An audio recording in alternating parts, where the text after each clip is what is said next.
আমার মদিনার মসজিদে আমার নবী এবার ইমামতি করলেন। মসজিদের বারান্দায় নবীজি সাহাবায়ে কেরামকে নিয়ে বসা।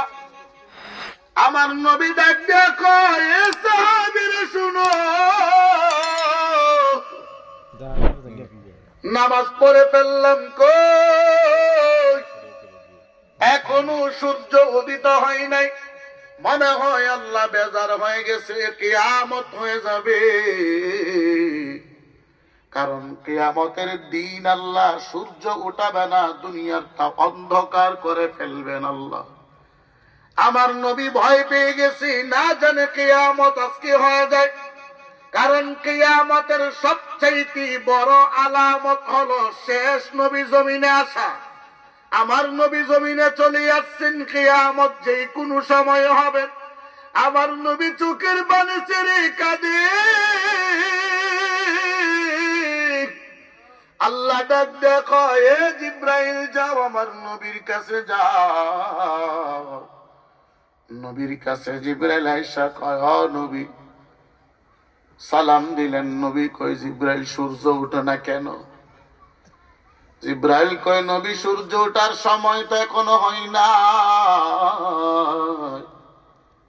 নবী কই, কি বলো, সূর্য ওঠার সময় হয় নাই?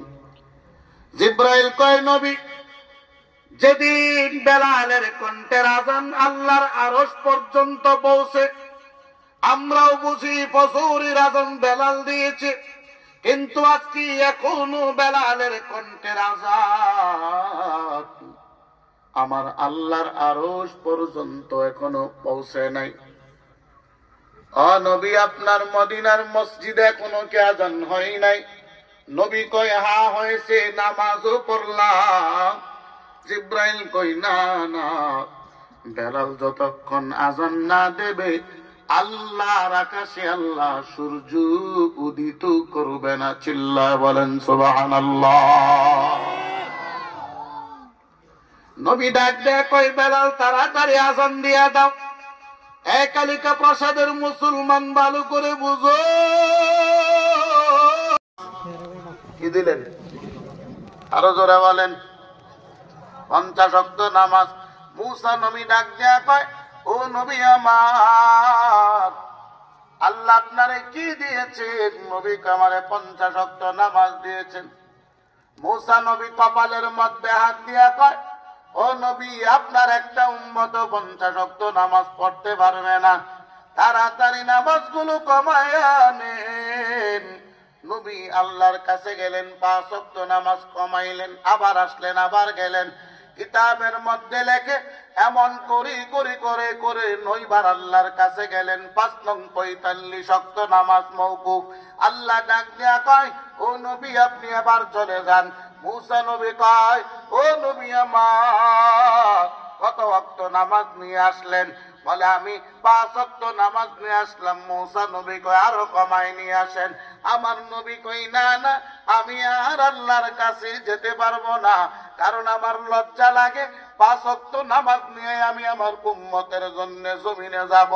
এবার আল্লাহ ডাক দিয়া কয়, ও নবী আমার, আমি আপনাকে ওয়াদা দিয়ে দিলাম, আপনার কোন উম্মত যদি 5 ওয়াক্ত নামাজ আদায় করে, আমি আল্লাহ 50 ওয়াক্ত নামাজ আদায় করার সওয়াব তার আমল নামায় দিয়ে দেব। সুবহানাল্লাহ। ওয়াক্ত নামাজ 5 ওয়াক্ত। আরো জোরে বলেন। 5 ওয়াক্ত। এবার নবীজি বাড়ির দিকে রওনা হয়ে গেলেন। মনোযোগ দিয়ে শুনবেন। আল্লাহর নবীজি বাড়ির দিকে রওনা। রাস্তায় একদল কাফেলার সঙ্গে খেলা করা, ঠিক কিনা? মুসলমান মাজারের মধ্যে গেলে দেখবেন কিছু জট চুলওয়ালা আসেনি, আসেনি? জিজ্ঞাসা করবেন, আপনার চুলগুলো জট কেন? আপনি গোসল দেন নাই? বলে, না না, গোসল দেয় না। কেন দেন নাই? বলে, আল্লাহর সাধনা করি। ও মুসলমান, না পাক শরীরে আল্লাহর সাধনা করা যায় না। আমি বলবো, খাড়াসের খাড়াস, না পাক শরীরে শয়তানের সাধনা করা যায়, আল্লাহর সাধনা করা যায় না। তুমি তো নামাজ পড়ো না, তুমি তো রোজা রাখো না, তুমি আল্লাহকে কেমনে